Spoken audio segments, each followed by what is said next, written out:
এই মুহূর্তে আমি একটা গুরুত্বপূর্ণ জিনিস দেখাবো, যেটা আমি দেখে আমি অবাক হয়ে গেছি, কারণ আমি একজন নিজেও মুসলিম ছেলে। তো অনেকদিন পর দেখতে পেলাম যে একটা সুন্নতি লেবাসের মধ্যে যে এখানে এই টাটার মাঠে হাজির হয়েছে আমাদের দেশের প্রধানমন্ত্রী আসছেন শুনে। আচ্ছা, এই দেখুন এখানে আছে এক চাচাকে দেখতে পেয়ে আমি দাঁড়িয়ে পড়লাম। দেখে একটু, আপনি কোথা থেকে আসছেন?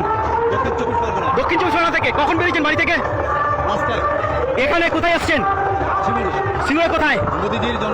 মোদিজির জনসভাতে সিঙ্গুরে দক্ষিণ চব্বিশ পরগনা থেকে এসছেন। বেরিয়েছেন সকাল 5টার সময়। দেখতেই পাচ্ছেন যে আজকে মুসলিম ভাইরা, সংখ্যালঘু ভাইরা কিভাবে পরিবর্তন চাইছে। দেখুন আজকে দেখতে পাচ্ছেন যে সিঙ্গুরটা, আমাদের সিঙ্গুর থেকে উত্তর চব্বিশ পরগনা কমসে কম 3-4 ঘন্টা রাস্তা, সেই জায়গা থেকে চলে এসছে প্রধানমন্ত্রীর সভাতে। আপনারা বলুন এবার আপনি আমাকে, যে এই যে প্রধানমন্ত্রী আসছে তাকে দাবি কি রাখবেন?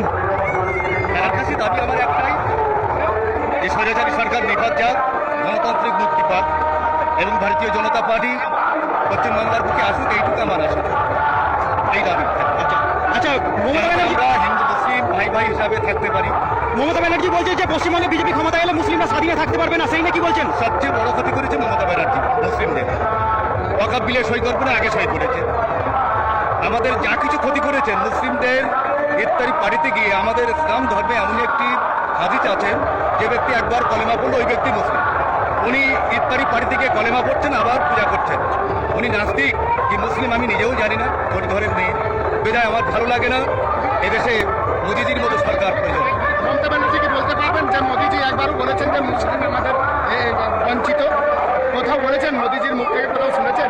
আবার কোনো স্টেটে, যে আদার স্টেটে বিজেপি ক্ষমতায় আছে, কোথায় মুসলিমদেরকে দেখতে পাচ্ছেন যে এখন আমি একটা সাক্ষাৎ নিলাম যে চাচার কাছ থেকে, যে চাচার কাছ থেকে বক্তব্য শুনলেন যে শুধুমাত্র মুসলিম ভারতবর্ষের পশ্চিমবঙ্গেই নেই, পশ্চিমবঙ্গের বাইরে প্রত্যেকটা রাজ্যের মধ্যে আমাদের মুসলিমরা বসবাস করে। কোনো জায়গায় কোনো মুসলিমরা টর্চার নয়, অত্যাচারিত নয়।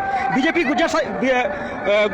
গুজরাটের মধ্যে বিজেপি শাসিত রাজ্য, সেখানে বহুদিন ধরে ওখানে মুসলিমরা স্বাধীনের সঙ্গে বসবাস করছে, ওখানে কর্মসংস্থান আছে। কিন্তু একমাত্র আমাদের এই পশ্চিমবঙ্গে মুসলিমদেরকে তেজপাতার মতন ব্যবহার করেছে মমতা ব্যানার্জি।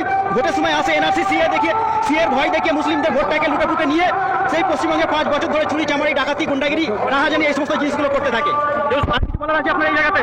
আবার আমি বিজেপি করে বলে আমাকে আমার একটা ভাই মার্ডার করে দিয়েছেন 2019-এ।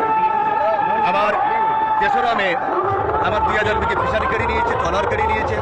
এখনো 7.5 বিঘে জায়গার পরে টিএমসির পতাকা টানিয়ে রেখেছে, চাষও করতে দেয় না। একমাত্র অপরাধ হলে আমি বিজেপি।